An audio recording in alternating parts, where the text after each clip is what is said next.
What did you think of Scottie Scheffler's performance this week? Oh, that performance was absolutely fantastic. Like, are you kidding me? To walk into the final day with 4 strokes in hand after being like, because he was in the hunt Friday, Saturday, but he never took the lead. But then, or I'm sorry, Thursday, Friday. Saturday is when he came in and he leaves with a 4-stroke lead.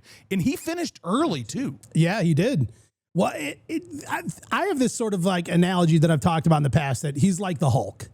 That he's just like comes stomping down the fairway and he just doesn't stop. Josh, can we please get a video edit of like him CG'd in as the Hulk? Like, I will say, in my golf journalism career, I have now got to witness 3 of these majors of Scottie.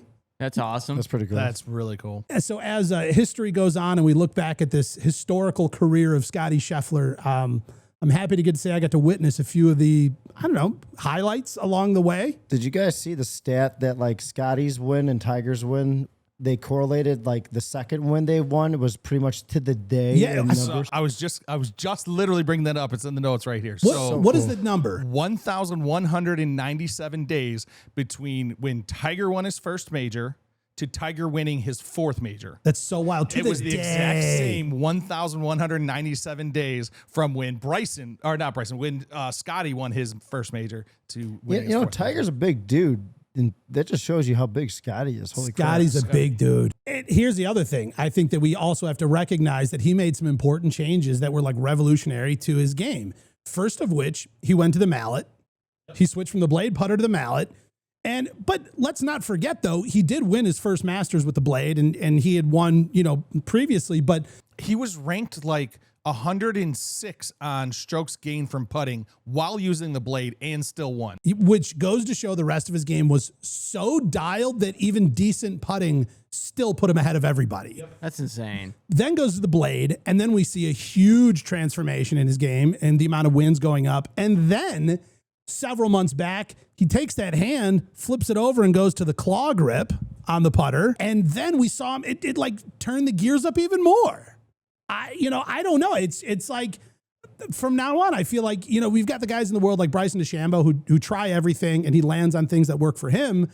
And then you got Scottie Scheffler who doesn't try everything. He just tries specific things and they completely work for him. What's Scottie's caddy? Ted Scott. And Ted Scott used to be with Bubba Watson. Yep. And when he switched from Bubba Watson, he was getting ready to retire. Yep. But Scottie walked in and talked to him about doing it. There's a whole thing about how he almost didn't want to even, because Scottie's known for not being the most easy person to get along with. Yeah, he used to be a lot more like, emotional on the course. He would, his frustration would be let out and all that. And you're right. Ted Scott goes, hey, man, listen, I'm interested. There's just some of this stuff about the way you play that I don't like, and I don't think I'll vibe with that. And Scottie, which is so crazy to think about, that like this conversation was led in reverse, not like I am welcoming you to come caddy for me. Right. It was like, no, would you please? And it was like, well, you got some stuff you got to work on. It's like, okay, I will work on it. We've got the putter change. We've got the claw grip. We've got Ted Scott. Like, is it the perfect storm? Was it any one of those? Like, without any of those pieces, are we not seeing what we're seeing right now? I mean, he could have Gino on the bag. And do you think he's on this run that he's on with Ted Scott?